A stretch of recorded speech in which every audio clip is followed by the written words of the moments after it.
ইংরেজি রিডিং ভীতি আর নয়, প্রতিটি শব্দ শেখা হোক আনন্দে। আসসালামু আলাইকুম, ওয়েলকাম ব্যাক টু তফুদোস ইংলিশ কর্নার। আপনাদের সন্তান বা শিক্ষার্থী যদি ইংরেজি রিডিং পড়তে না পারেন, তাহলে ভিডিওটি শুরু থেকে শেষ পর্যন্ত দেখুন। বর্তমানে বেশিরভাগ শিক্ষার্থী ইংরেজি রিডিং পড়তে পারে না।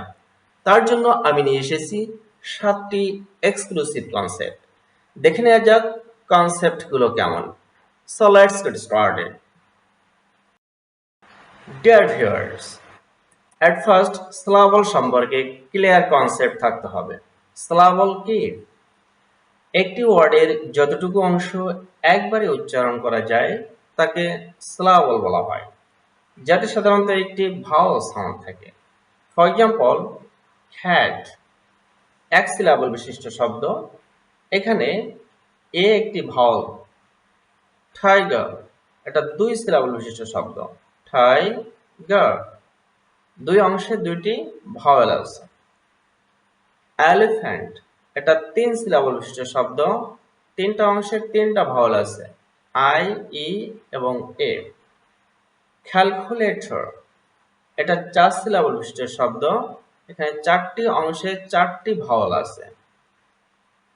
ওকে, নেক্সট স্লাইড লক্ষ্য করি। ডিয়ার অডিয়েন্স, এ পর্যায়ে জানবেন কেন সিলাবল ভাগ করে পড়াবেন। সিলাবল ভাগ করে পড়ালে শব্দ পড়া সহজ হয়। দীর্ঘ শব্দ বিভাজন করে আত্মবিশ্বাস নিয়ে পড়া যায়। যখন বড় বড় শব্দ দেখে স্টুডেন্ট, তখন পড়তে ভয় পায়। তখন সিলাবল ভাগ করে যদি শব্দটিকে পড়ানো হয়, তাহলে সহজে সে শব্দটি শিখতে পারবে। যেমন ডিটারমিনেশন একটি বড় শব্দ, এই শব্দটিকে যদি ডি ঠর মি নেই শন এমনভাবে 5টি ভাগে যদি শব্দটিকে আমি ভাগ করে দেই, তাহলে স্টুডেন্ট এটাকে সহজেই ধরতে পারবে। বানান শেখারও সুবিধা হয়। এই যে বড় শব্দটা, এই শব্দটাকে যখন ভাগ করে পড়ানো হচ্ছে, তখন তার বানানটাও আর ভুল হবে না। ডিটারমিনেশন এবং উচ্চারণও তার ঠিক থাকবে। ওকে, থার্ড স্টেপে সিলাবল ভাগ করার নিয়ম জানুন। স্টেপ 1, শব্দটাকে ভাঙতে বলুন।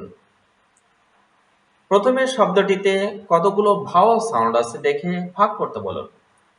ফর এক্সাম্পল, বানানা, বা না না 3 সিলাবল বিশিষ্ট একটি শব্দ, কারণ এখানে 3টা ভাওয়াল সাউন্ড আছে। স্টেপ 2, প্রতিটি সিলাবল আলাদাভাবে পড়তে বলুন। প্রথমে ধীরে ধীরে প্রতিটি ভাগ পড়তে বলুন। বা না না এরকম ধীরে ধীরে পড়তে বলুন। স্টেপ 3, ধীরে ধীরে জোড়া দিতে বলুন। তারপর প্রতিটি সিলাবল মিলিয়ে একসাথে পড়তে বলুন, বানানা। স্টেপ 4, অনুশীলন করতে বলুন নিয়মিতভাবে। 1 সিলাবল, 2 সিলাবল, 3 সিলাবল, এমনকি 4 সিলাবল বিশিষ্ট শব্দ অনুশীলন করতে বলুন। একটি টিপস তাদেরকে বলে দিবেন, একটি শব্দ দেখে ভাওয়ালগুলো গুনে নিতে। প্রতিটি ভাওয়াল সাউন্ড 1 সিলাবল। ওকে, এতক্ষণে বিভিন্ন রুলস সম্পর্কে জানলেন। এখন কিভাবে পড়াবেন? রিড অ্যালাউড টুগেদার এভরিডে, প্রতিদিন একসাথে উচ্চস্বরে পড়ুন। This helps build vocabulary and confidence, এতে শব্দভাণ্ডার ও আত্মবিশ্বাস বাড়ে। যখন লাউডলি পড়াবেন, তখন স্টুডেন্টদের আত্মবিশ্বাস বেড়ে যাবে, তারা ভাববে আমিও পড়তে পারবো। স্টুডেন্টস পিকচার দেখে বেশি শেখে, এই জন্য use picture books for better understanding, বুঝতে সুবিধা হয় এমন ছবিযুক্ত বই ব্যবহার করুন। Pictures help children gauge and remember words, ছবি দেখে শিশুরা শব্দ, অনুমান ও মনে রাখতে পারে। ছবিযুক্ত বই স্টুডেন্টের শিক্ষার জন্য অনন্য ভূমিকা রাখে। Then turn reading into a game. পড়াকে একটি খেলায় পরিণত করুন। For this, use flashcards or puzzles or bingo. Flashcard, শব্দ খেলা বা বিঙ্গো ব্যবহার করুন, তাহলে স্টুডেন্টের পড়াটি আরো বেশি আনন্দদায়ক হয়ে উঠবে এবং সে খুব দ্রুত শিখবে। At last, use rhymes and songs.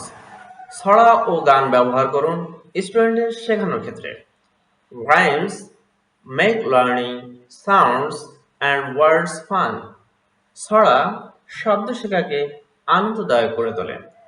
Deer guardians, আপনাদের সন্তান যদি ইংরেজি রিডিং পড়তে না পারে, বেসিক গ্রামারে দুর্বল থাকে, ইংলিশে কথা বলতে না পারে, ফ্রি হ্যান্ড রাইটিংয়ে দুর্বল থাকে, তাহলে আমার সঙ্গে যোগাযোগ করুন। আমি অনলাইন এবং অফলাইন বেসে ইংলিশ পড়িয়ে থাকি। Thank you. Stay connected with me.